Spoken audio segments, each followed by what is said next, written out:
Magandang gabi po sa ating lahat. Tayo ngayon ay nasa ikalimang gabi ng ating simbang gabi. Habang nag-aalay ang pari si Zacarias ng hain sa templo, dumating sa kanya ang pambihirang balita na magkakaroon siya ng anak na lalaki. Juan ang pangalan ng kanyang magiging anak, na ang kahulugay mapagpala ang Diyos. Si Juan ang itinakdang maghahanda ng daraanan ng Panginoon. Magalak tayo at matuwa sa biyaya ni Juan, sapagkat ang kaligtasan ay tunay ngang nalalapit na. Bilang panimula po ng ating pagdiriwang, magsitayo ang lahat.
Simulan po natin ang ating banal na pagdiriwang sa ngalan ng Ama at ng Anak at ng Espiritu Santo. Amen. Ang pagpapala ng ating Panginoon Kristo, ang pag-ibig ng Diyos Ama, at ang pakikipagkaisa ng Espiritu Santo naway sumayin lahat.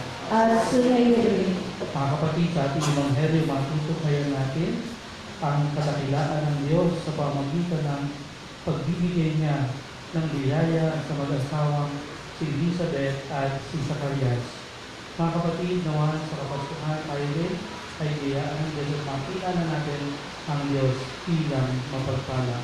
Sa katahimikan ng ating mga puso, aminin po natin ang ating mga nagawang kasalanan upang tayo maging marapat na lumanap sa banal na pagdiriwang.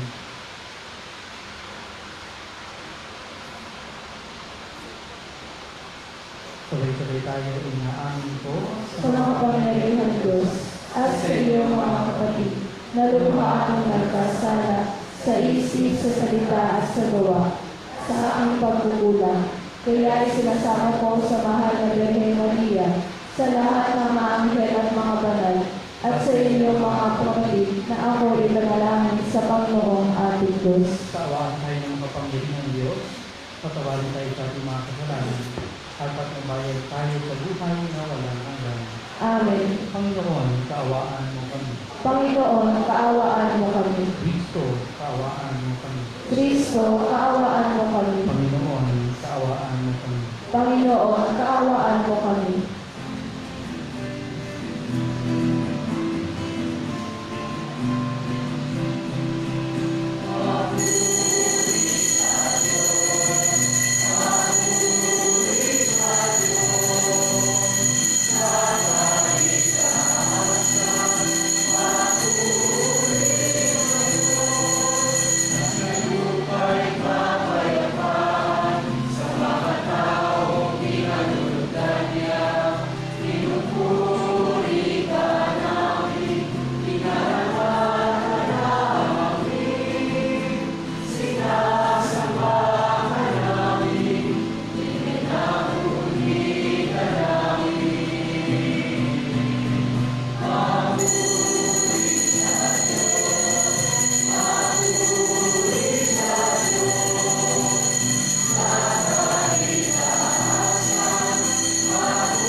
Minarapat mong mahayag ang iyong kadakilaan sa pagsisilang ng mahal na Birhen para sa sanlibutan. Ang dakilang misteryo ito ng pagkakatawang tao ng anak mo ay mapagkukulo naman namin ng lubos na pananalig at may pagdiwang namin ng may di magmamahal na pag-ibig sa pamamagitan niya kasama ng Espiritu Santo magpal sa walang hanggan. Magsipo ang lahat at makinig sa pagpapahayag ng salita ng Diyos. Sa unang pagbasa, binigyan ng Diyos si Manoah at ang kanyang baong na asawa ng isang anak na ang pangalay Samson, na kalaunay nagpalaya sa Israel mula sa mga Pilisteo. Hawig ng kwentong ito ang kwento ng pagsilang kay Juan Bautista. Pagbasa mula sa aklat ng mga hukbo. Noong mga araw na iyon, sa bayan ng Zora, ay may isang lalaking Manoah ang pangalan, kabilang sa lipidan. Ang asawa niya ay hindi magkaanak. Minsan, napakita sa babae ang anghel ng Panginoon at sinabi, "Hanggang ngayon wala kang anak. Ngunit hindi magtatagal, maglilihi ka at manganganak. Mula ngayon ay huwag kang iinom ng anumang uri ng alak, nititikim ng anumang bawal na pagkain. Kung maipanganak mo na siya, huwag mong papuputulan ng buhok, pagkat mula pa sa kanyang pagsilang ay itatalaga na siya sa Diyos. Siya ang magsisimulang magligtas sa Israel mula sa mga Filisteo." Ang babae lumapit sa kanyang asawa at kanyang sinabi, "Napakita sa akin ang isang propeta ng Diyos, parang anghel. Kinikilabutan ako. Hindi ko tinanong kung taga saan siya, at hindi naman niya sinabi kung sino siya. Huwag daw akong iinom ng alak, nititikim ng anumang bawal na pagkain, pagkat ang sanggol na isisilang ko'y itatalaga sa Diyos." Dumating ang araw at nanganak ang asawa ni Manoah. Lalaki ang sanggol at pinangalanan nilang Samson. Lumaki ang bata na patuloy na pinagpapala ng Panginoon. Ang Espiritu ng Panginoon ay lumukop kay Samson. Ang salita ng Diyos. Salamat sa Diyos. Salmong tugunan. Lagi kong papupurihan ang iyong kapangyarihan. Lagi kong papupurihan ang iyong kapangyarihan. Ikaw nawa ang muog ko at ligtas na kakanlungan, matatag na kublihan ko at matibay na sanggalang. Sa lahat ng masama, O Diyos, ako'y paglaban. Lagi kong papupurihan ang iyong kapangyarihan. Panginoon, sa iyo ko inalaga ang pag-asa. Maliit pang bata ako, sa iyo'y may tiwala na.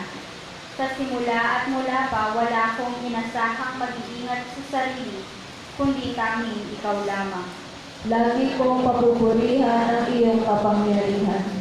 Pagkat ikaw, Panginoon, ay malakas at dakila, ang taglay mong katangian niyahayag ko sa madla. Sa pulpa sa pagkabata, ako iyong tinuruan. Hanggang ngayon, sinasambit ang gawa mong hinangaan. Lagi kong papupurihan ang iyong kapangyarihan. Magsitayo po.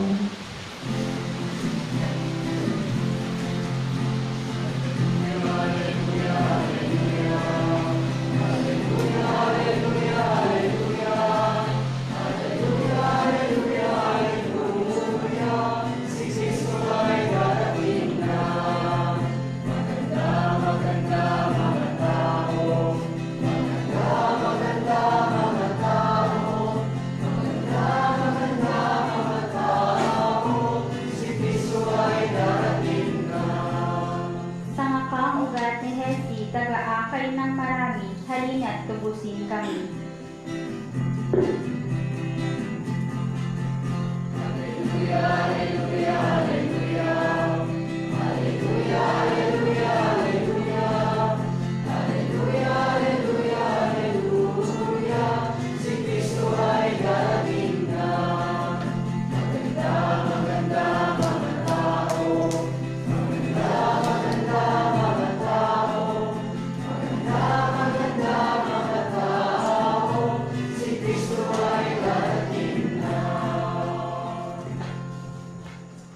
Sumainyo ang Panginoon. Pagbasa mula sa mabuting balita ng Panginoon ayon kay San Lucas. Muli sa iyo, Panginoon.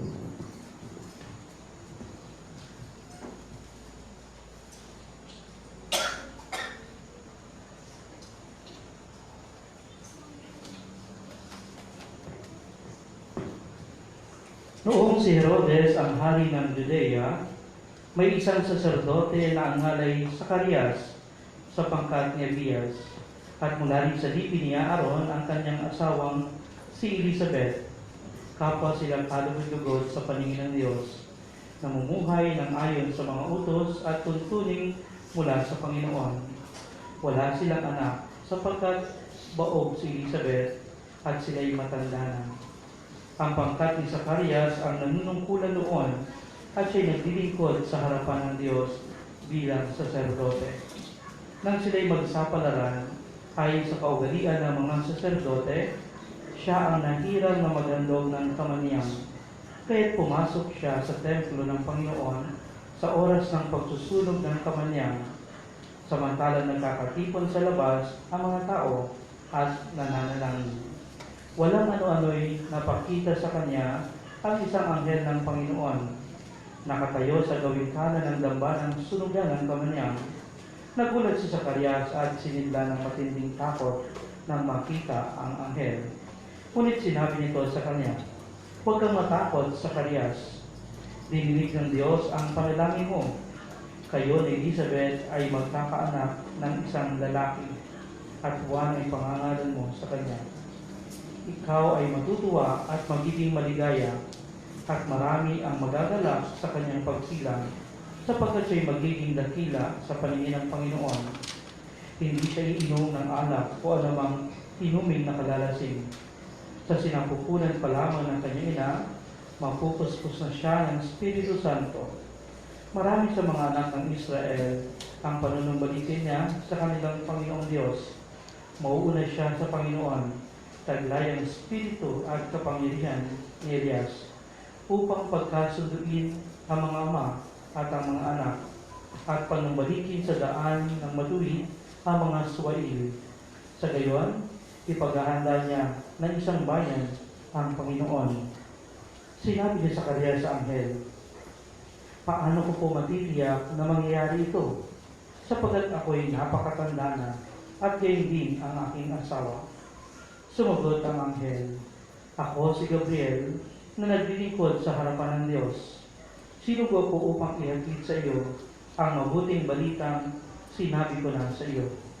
At ngayon, mabibinig at hindi makapagsasalita hanggang sa araw na maganap ang mga bagay nito, sapagkat hindi ka naniniwala sa mga sinabi ko na matutupad pagdating ng takdang panahon." Samantala, naghihintay naman kay Zacarias sa mga tao. Nagtaka sila kung bakit nagtagal siya ng ganoon sa loob ng templo. Paglabas niya, ay hindi na siya makapagsalita. Mga senyas na lamang ang ginagamit niya. Kaya natanto nila na nakakita siya ng pangitain. Pipi. Nang matapos ang panahon ng kanyang paglilingkod, ay umuwi na siya. Hindi nga nagtagal at naglihig si Elizabeth, at hindi ito umalis ng bahay sa loob ng 5 buwan. "Ngayon nilingap ako ng Panginoon," wika ni Elizabeth. "Ginawa nito upang alisin ang aking kadustahan sa harapan ng mga tao." Mga kapatid, ang mabuting balita ng ating Panginoon. Pinupuri ka namin, Panginoong Hesus Kristo, magsupupos naman.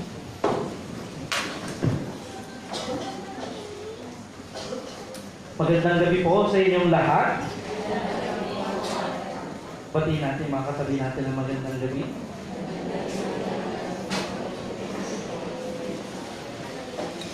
Kumusta na po kayo? Ayan, talagang mukhang masayang itsura ninyo. Sino po sa inyo dito ang wala pang absent sa simbang gabi? Taas ang kamay. Ay, ang dami. Sige, baba na. Sino ang unang gabi nyo pala?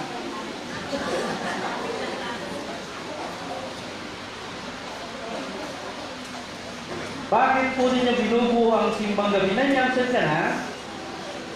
Wala pa? Oy, talaga tatanungin kita. Bakit mo po binubuo ang simbang gabi? Yun lang ang kaugalian ko ang ating Santa Endor. Kaya, hindi talaga sa Endor sa Orte. Talaga po? Ano pa yung gusto yung pag-usapan natin? Salamat po. Ikaw, nanay. Oh, pulang pa rin agad, ano? Di ba kapag tayo nagsisimbang gabi, marami sa atin na nagsisimbang gabi yung hinihiling yung nakagawian o hinihiling. Diba? Mukha bang kaya ako na nga, hindi ko maisip eh. Diba? Marami tayo hinahangad sa ating puso at hindi naman mali na humangad sa puso natin. Lalo tigit kung ang hinahangad natin ay hindi lamang para sa ating pangsariling kabutihan, kundi para sa kabutihan ng ating kapwa. Diba?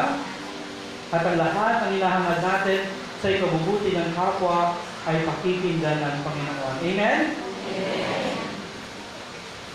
Kung tayo ay may hinahangad, kaya pinisikap natin na mabuo ang simbang gabi, si Zacarias din at sa kanyang asawa na si Elizabeth ay may hinahangad. Ano yung kanilang hinahangad sa panalangin? Na sila ay magkaroon ng anak. Sino po sa inyo matagal na nagsasama wala pang anak? Pasang kamay. Huwag na kayo maya, atin-atin na. Wala makakaalam. Diba? Si Elizabeth at si Zacarias ay naghahangad na magkaroon ng anak. Baog kasi si Elizabeth. Mga kapatid, tunay na tunay, ano man ang hinahangad natin, pakikinggan ng Diyos. Sapagkat ang Diyos ay hindi nakakalimot. Amen? Yun po yung ibig sabihin ng pangalang Zacarias. Ang ibig sabihin ng pangalang Zacarias, ang Diyos ay hindi nakakalimot. At tunay na tunay sa buhay ni Zacarias, sa buhay nilang mag-asawa, hindi sila nalimutan ng Panginoon. Bagamat mahabang panahon na kanilang hinintay, upang sila ibigyan ng anak, hindi sila kinalimutan ng Panginoon. At ang maganda pa dito, papangalanan nila yung kanilang anak ng Juan. Nang ibig sabihin ng pangalang Juan ay, ang Diyos ay mapagpala. Sabihin nga ninyo, ang Diyos ay mapagpala. Naniniwala ba kayo na ang Diyos ay mapagpala? Naranasan niyo na ba ang pagpapala ng Diyos? Amen? Tunay na tunay ang Diyos ay mapagpala. Pansinin po ninyo, no? Noong mga nakarang araw pala, yung mga pangalan sa Biblia ay may kahulugan. Noong nakaraan, Emmanuel. Ibig sabihin, sumasa atin ng Diyos. Ngayon naman, Zacarias, ang ibig sabihin, ang Diyos ay hindi nakakalimot at Juan, ang Diyos ay mapagpala. Ganyan noong panahon, no? Yung mga pangalan ay hindi basta-basta binibigay sa mga anak, kundi ang pangalan ay may kaakibat na gampanin sa kanilang buhay, lalo sa kanilang relasyon sa Diyos at sa tao. Kayo po, kumusta po yung pangalan ninyo? Gusto niyo ba yung pangalan ninyo? O nababahuan kayo sa pangalan ninyo? Di ba? May iba sa atin ang haba-haba ng pangalan. Di ba sa atin yung mga magulang, pag nagbigay ng pangalan din, basta-basta na lang, di ba? Ay, paborito ko si Daniel, Daniel ang pangalan mo. Di ba? Paborito ko si Nadine ang pangalan mo. Ganun. Yung iba nga, dahil usong-uso yung K-pop ngayon, di ba? Yung K-pop pangit, di ba? Ipinapangalan sa K-pop yung kanilang mga anak. O kaya sa mga Korean actors, di ba? Pangalan ng anak mo, Korean. Pag tinignan mo, hindi naman mukhang Koreano. Mukhang Italiano. Itang Ilocano.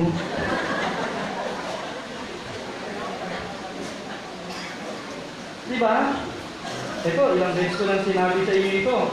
Puso-puso ngayon yung pinagdudugtong na pangalan. Di ba? Nasabi ko na last time ito. Halimbawa, ang pangalan ay, ano gusto ninyo? Roger at saka Charmaine. Pag pinagsama mo, Charger. No? Celia at Alfonso. Pag pinagsama mo, cellphone. Paano tayo pagsasamahin yung SIM card? No? Pag-isipan ko next year. Di ba? Ganun eh. Dati usong-uso si Julian, kaya ang daming Julian. At yung mga Julian ngayon, dalaga na, di ba? Eh, noong unang panahon po, pag pinapangalanan yung mga anak, di ba tumitingin muna sa kalendaryo yung mga nanay? Tama ba yan? Titingin sa kalendaryo, tapos titingnan kung sino yung santo ng araw na yun. Halimbawa, ang santo ay ang pinanganak ng June 13. Sinong santo sa June 13? Si Saint Anthony. Papangalanan niya anak niya na Antonio, Anthony, pagbabae, Antoinette, mga ganon. O kaya naman, yung iba na naman, nilalagyan ng pangalan may karugtong sa santo. O kaya naman kay Maria, di ba? Maria, Teresa, mga ganon. Di ba? Nilalagyan kasi naniniwala sila na kapag yung bata ay sinunod sa pangalan ng santo, ipinagdarasal siya ng santong kapangalan niya. Eh ngayon, hindi na, bahala kung anong pangalan, mahaba-haba pa. Kaya pag hindi gumawa ng assignment yung anak ninyo, sinasulat ng guro, buong pangalan niya, ako, hirap nun. Diba? Mga kapatid, ganoon noong unang panahon.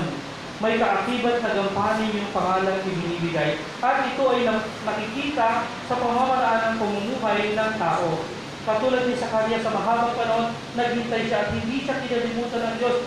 Si Zacarias ay pagpapahayag na ang Diyos kailanman hindi nakakalimot. Kaya mga kapatid, anuman ang ninanais ng inyong puso ngayong Kapaskuhan at anuman ang gusto ninyong mangyari sa buhay ninyo, huwag tayong manghinawang magdasal. Huwag tayong manghinawang sabihin sa Diyos. Bagamat hindi agad-agad ibinibigay, tunay na tunay, hindi naman agad ibibigay ng Diyos kasi ibibigay niya ang iyong hinihingi, ang hinahangad ng puso mo sa takdang kanyang panahon at hindi sa panahon mo.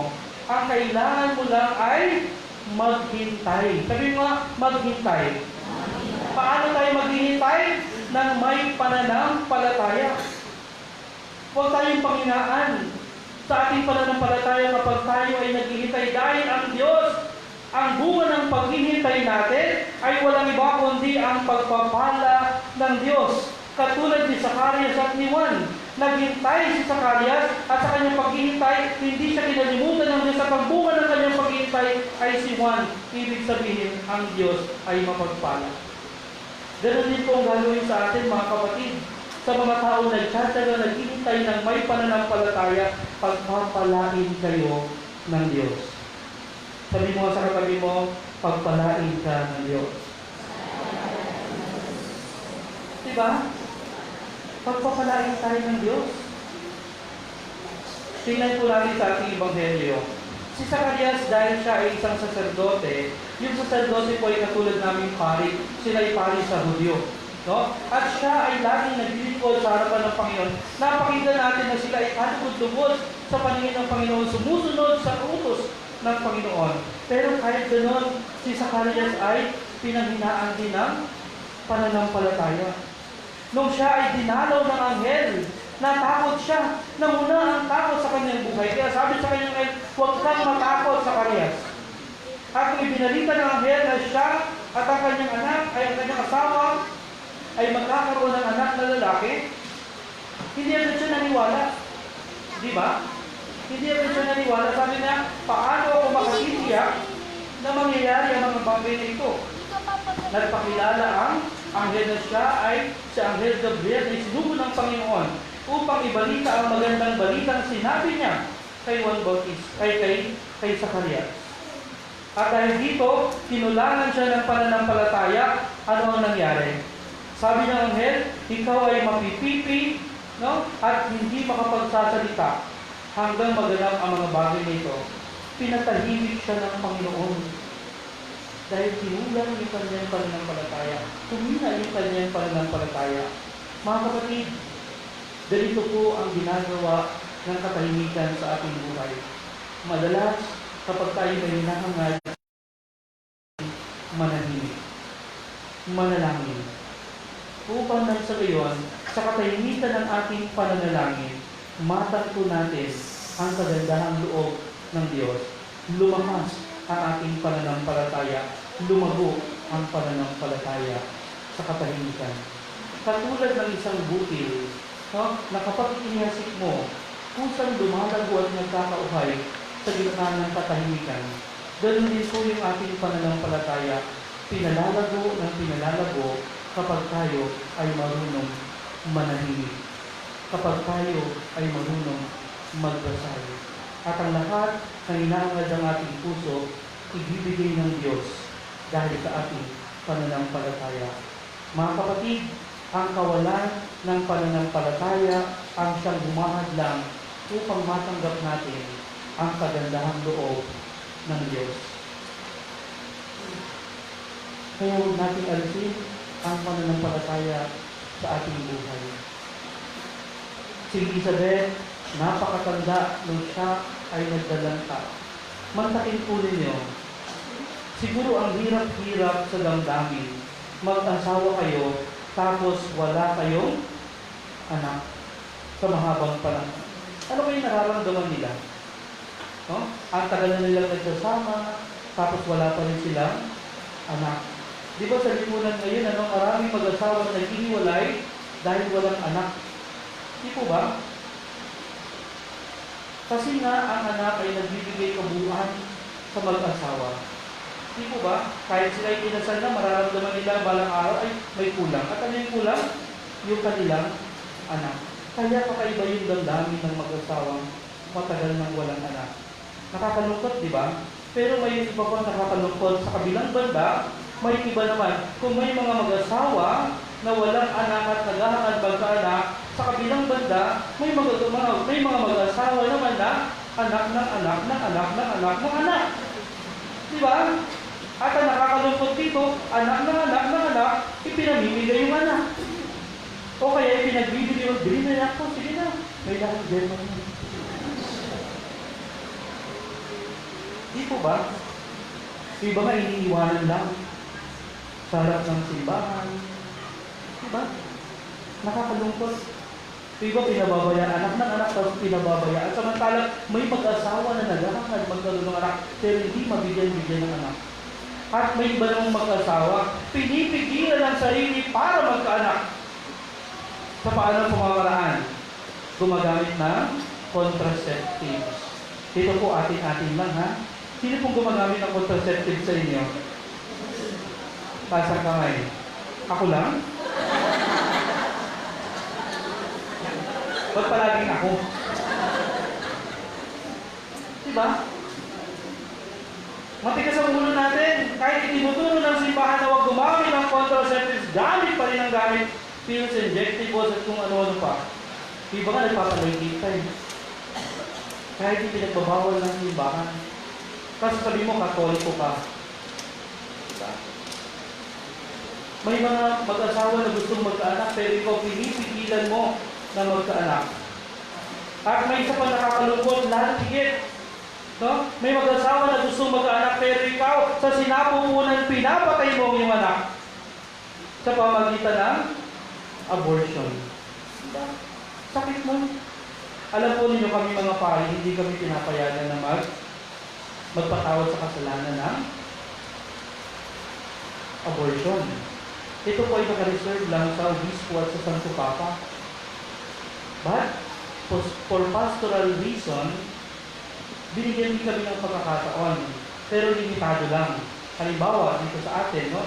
Nung kayo mga ordinahan, binigyan ako ng capacity na magpatawad ng 20, no? 20 kaso ng abortion. Sapagkat naisiparamdam sa atin ng simbahan na ang abortion ay napakagrabing kasalanan. Hindi po ba? Meron akong 20 perasong kaso ng abortion na pwedeng patawarin. At ngayon naubos ko na yung 11. Siyam na lang ang pwede kong patawarin. Oh, pang 20 ka na, next year ka na, mga gano'n, no? Pang 21 ka na, gano'n. Bakit? Kasi pag naubos ito, hihingi na ulit kami sa obispo. Ganun po yung hinihingi namin. Kasi talaga ang kasalanan ng abortion ay napaka-grabe. Kaya ito yung naka-reserve lamang sa obispo at sa Santo Papa. At sa isang abortion na aking napatawal sa pamagitan ng kumpisal, marami sila sa kanila ang sinasabi, no? Kahit 20 years na nakalilipas na ginawa nila yung pangyayari ito, ang sinasabi nila pare-parehas na hindi sila makatulog sapagkat bago sila matulog, naririnig nila yung iyak ng sanggol na pinapatay sa kanilang sinapupunan. Hindi nila narinig yung iyak ng bata nung sila'y sinilang.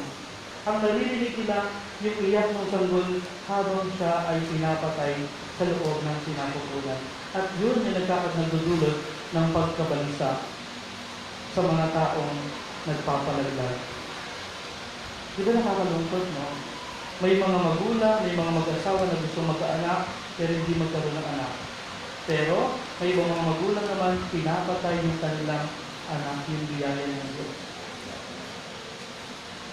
Pero ang Diyos mabuti, tingnan po ninyo, kay Zacarias at kay Elizabeth, sa kabila ng kanilang katandaan, minarapat pa rin sila ng Diyos.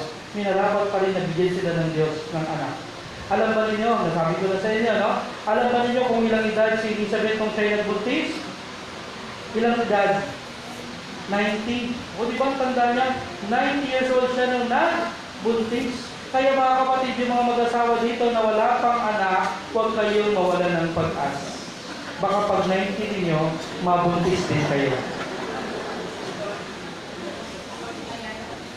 May anak ka na, Nay?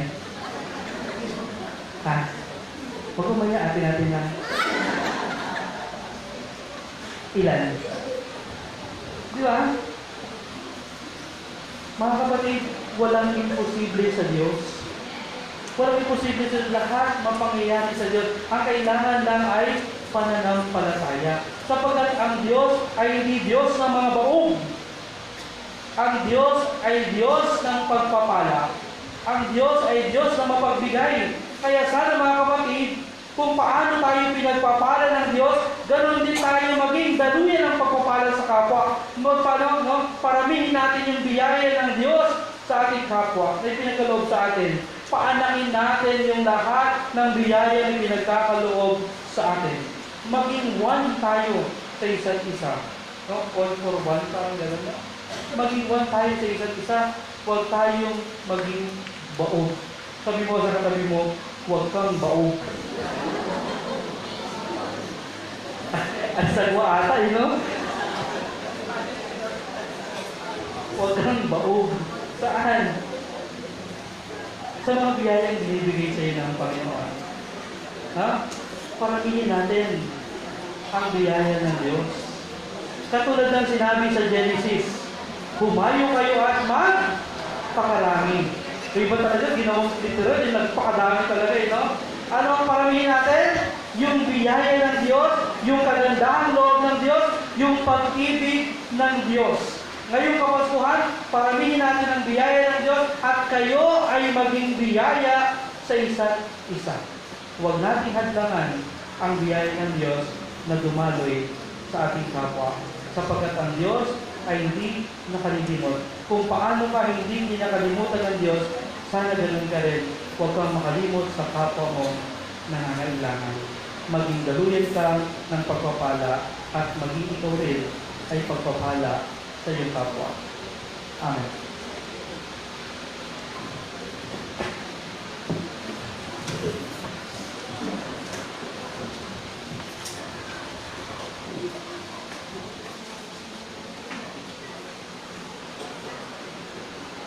Dumulog tayo sa kabutihang loob ng ating Ama na kailan may hindi nagmamaliw sa tamang panahon. Kanya'y pagkakaloob, maligtaing at pangarap ng kanyang bayan at ang ating tutugon sa bawat panalangin. Panginoon, biyayaan mo kami. Panginoon, biyayaan mo kami. Patuloy nawang maging matatag ang mga namumuno sa ating simbahan na manindigan sa katotohanan at pagtatanggol ng karapatang pagtao. Manalangin tayo. Magsumikap nawa ang mga namamahala sa ating pamayanan tungo sa ikaunlad at ikabubuti ng bawat pamilya. Manalangin tayo. Kalingain nawa ng mga magulang ang kanilang mga anak sa pamamagitan ng kanilang pag-ibig at pagsusumikap na magkaroon sila ng maayos na pamumuhay. Manalangin tayo. Pagpalain nawa ng Panginoon ang mga mag-asawang naghihintay na mabiyayaan ng anak na kanilang pinanabikang arugain at mahalin. Manalangin tayo. Patuloyin nawa ng Diyos sa buhay na walang hanggan ang mga kapatid nating yumaon na, lalong-lalo na si Jerome Agudo, Villamor Lagero, Reynaldo Mendigurin, Elsa Tugadi, Datong K. Omandam, Rogelio Omandam, Mr. and Mrs. Antonio Gia. Manalangin tayo. Sa ilang sandali ng katahimikan, ating ipanalangin ng iba pang mga pangangailangan ng ating pamayanan, pati na rin ang ating pansariling kahilingan at personal na intensyon ni Nancy Awitan. Manalangin tayo. Ama, patuloy mo namang biyayaan ng iyong sambayanan at sa pagtanggap namin ng mga kaloob mo, kami rin naway magsilbing biyaya at mukha ng kagandahang loob mo sa bawat isa. Hiniling namin ito sa ngalan ni Kristo, ang aming Panginoon. Amen. Atin po ngayon ialay ang ating mga handog sa dambana ng Panginoon.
ng Diyos sa mga makapangyarihan.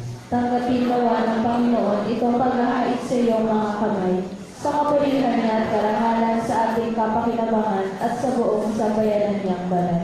Ama naming lumikha, tunghayan mo ang mga nakahain sa dambana, itong aming abangan na kayanan, ay magkamit nawa ng kapupunan ng kabanalan ay dinudulot ng iyong kapangyarihan sa pamamagitan ng Yesu Kristo, kasama ng Espiritu Santo, magpas sa walang hanggan. Amen.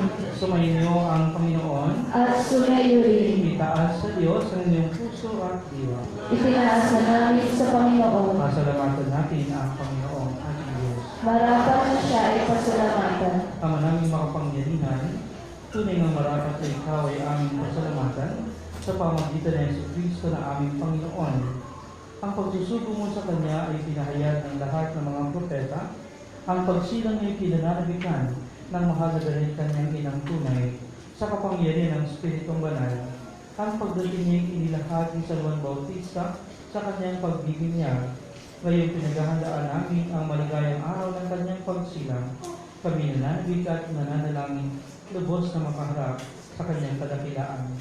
Kaya't kaisa ng mga anghel na nagsisiawit ng pagpurik sa iyo nang walang humpay sa kalangitan. Kami nagbubunyi sa iyong kadakilaan.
Ama naming banal, ikaw ang bukal ng tanang kapanalan, kaya sa pamagitan ng iyong Espiritu, gawin mong banal ang mga kaloob na ito upang para sa amin maging katawan at dugo ng aming Panginoong Hesus Kristo.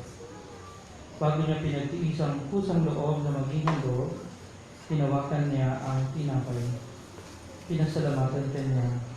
Pinagati-hati niya iyon, piniabot sa kanyang mga alagad at sinabi, tanggapin niyong lahat ito at kanin. Ito ang aking katawan na ihahandog para sa inyo.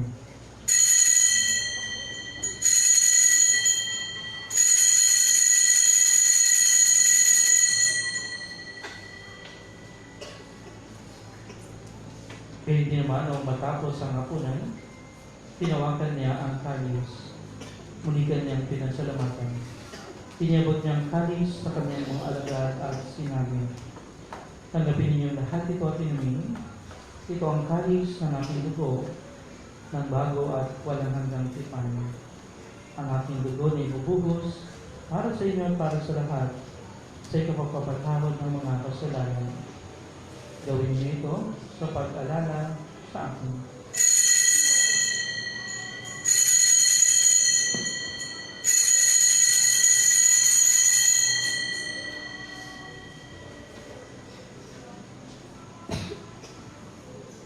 Ipagbunyi natin ang misteryo ng pananampalataya.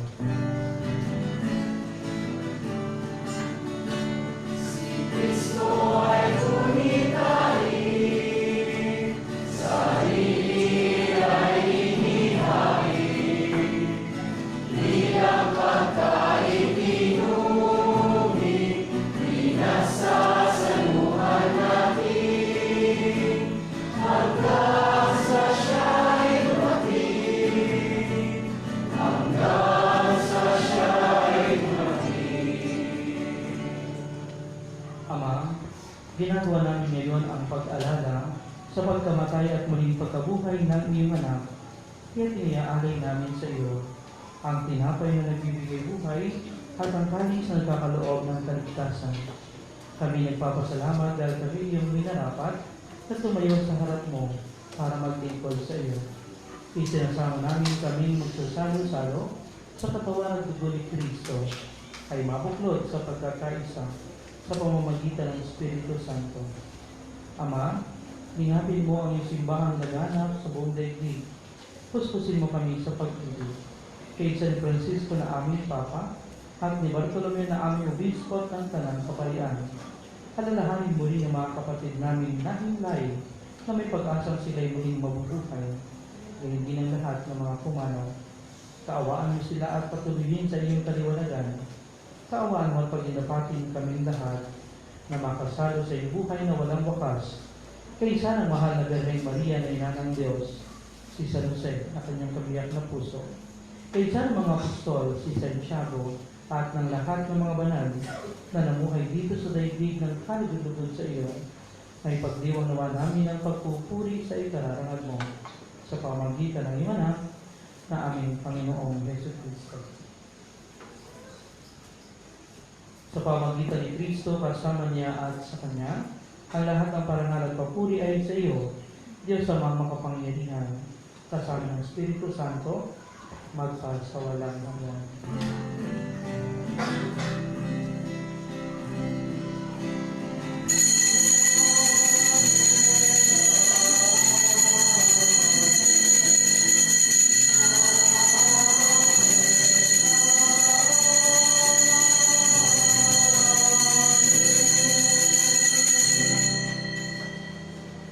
Sa pagbibiling ng mga nakagagaling na utos at turo na Jesus, na Panginoon natin ng Diyos, ipahayag natin ng lakas loob.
Hilingin namin kami diyan sa lahat ng sama, pagkalooban ng kapayapaan araw-araw, iligtas sa kasalanan at ilayo sa lahat ng kapahamakan, samantalang aming pinananabigan ang dakilang araw ng pagpapahayag ng tagapagligtas namin kay Kristo.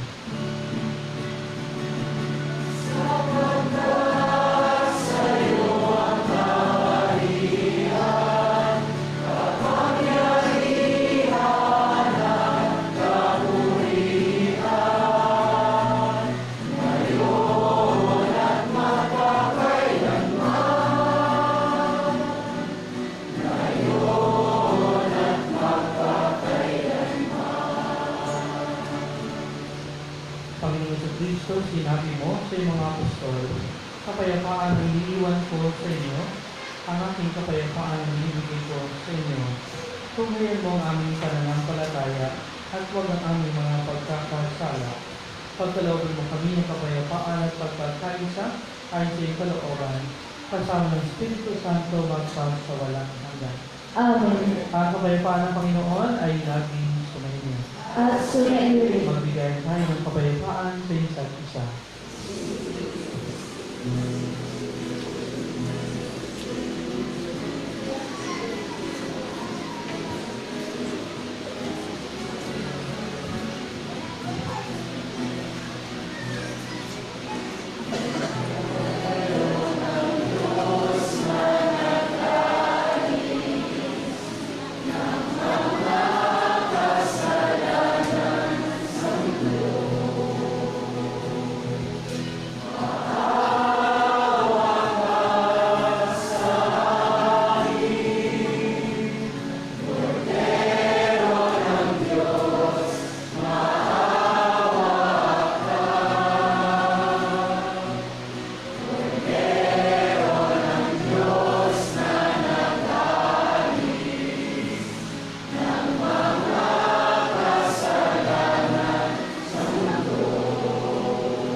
ito ang kordero ng Diyos.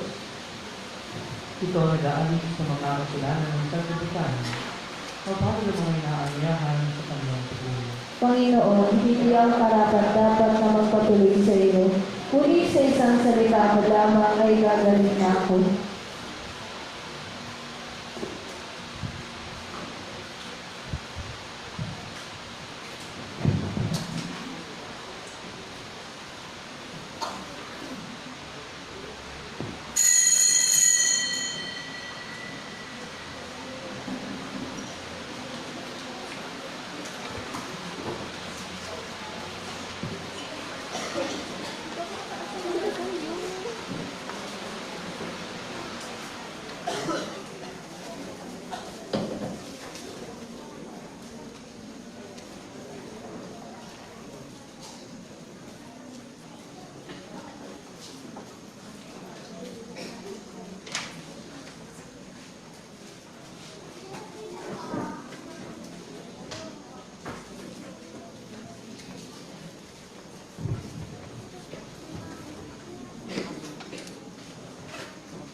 po. Opo.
Magandang gabi po. Ngayon po ay gabi ng mga single and blessed, kaya inaanyayahan po ang lahat ng mga single tumayo po at mga sa gitna. Samahan po.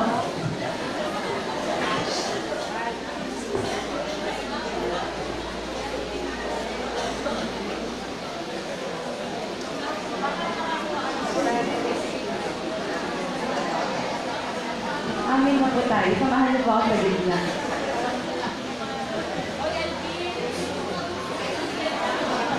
Pati po mga balo.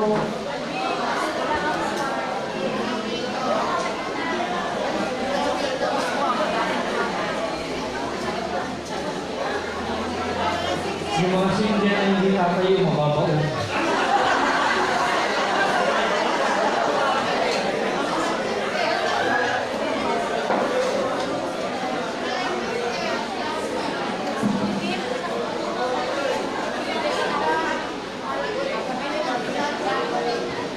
Ilang bituin pa ba ang aabangan upang matupad ang hiling na matagpuan mo na ang iyong ka-love team? Ilang chain message pa ba ang ipapasa upang mawala ang sumpa na tatanda ka mag-isa? Ilang kandila pa ba sa birthday cake ang kailangang hipan na sa pagbukas ng iyong mata, ayan na ang iyong tadhana? Ilang rom-coms o Korean novela pa ba ang panonoorin hanggang sa ikaw naman ang maging bida? Ilang Valentine's pa ba ang daraan o ilang Pasko pa ba ang magiging malamig? Ilan pa ba? Isa? Gaya mong mag-isa? Huwag kang mag-alala, di ka nag-iisa. Single, oo, single ka. Ikaw ang tinidor na walang kutsara, kape na walang gatas, toyo na walang suka. Mag-isa ka, walang sumisinta, walang umiibig, ngunit maraming nagmamahal. Hindi mo ba naiisip na baka ipinagdaramot ka ng Diyos dahil masyado kang mahalaga? Na hindi kaya ng pagmamahal ng iisa, tumbasan ang pag-ibig na kaya mong ibigay sa iyong kapwa. Mag-isa ka, maaaring sa ngayon, nagtataka ka, pero nag-iisa ka kasi natatamig ka, iba ka.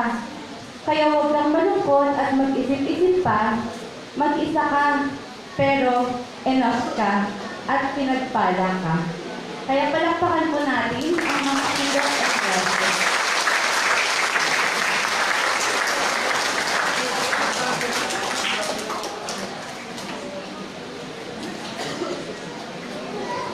Maraming salamat po. At maraming salamat din po sa mga nakaisa na magsuot ngayon ng kulay blue.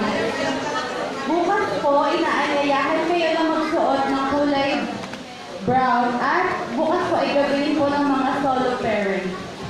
At inaanyayahan po ang mga solo parent na may solo parent ID. Kapatid, bukas ng gabi po at sa mga susunod pang gabi.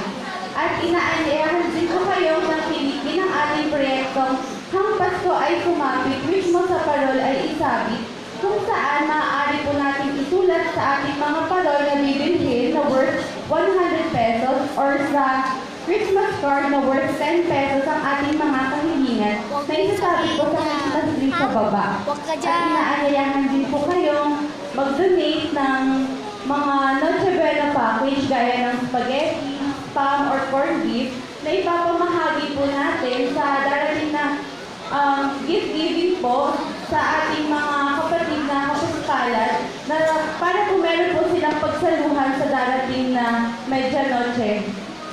At pwede din po kayong mag-donate ng candies na ipapamigay po sa mga bata sa darating na kapaskuhan. Yun lamang po, maraming salamat.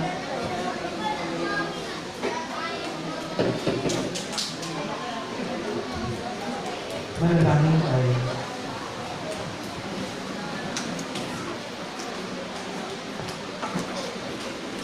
Ang naming mapagmahal, Uy, wag ka dyan. ang aming Masakit po. pag-usap sa Sabi kaya na ng pinili buhay, sa Masakit pagdulita namin sa mahal na ina na iyong anak, ay magdulot naman sa amin na iyong kagandahang loob upang lagi namin madama ang iyong pagdinap sa pamagitan ni Yesu Cristo kasama ng Espiritu Santo magpar sa walang hanggan. Amen. Muli, maraming salamat po sa lahat ng mga naglingkod sa atin sa banal na misa nito, sa banal na alay. Maraming salamat po sa inyo. At lalo tigit sa lahat sa inyong mga nagsimba. Maraming salamat po sa inyong presensya. Palakpakan naman natin ang bawat isa.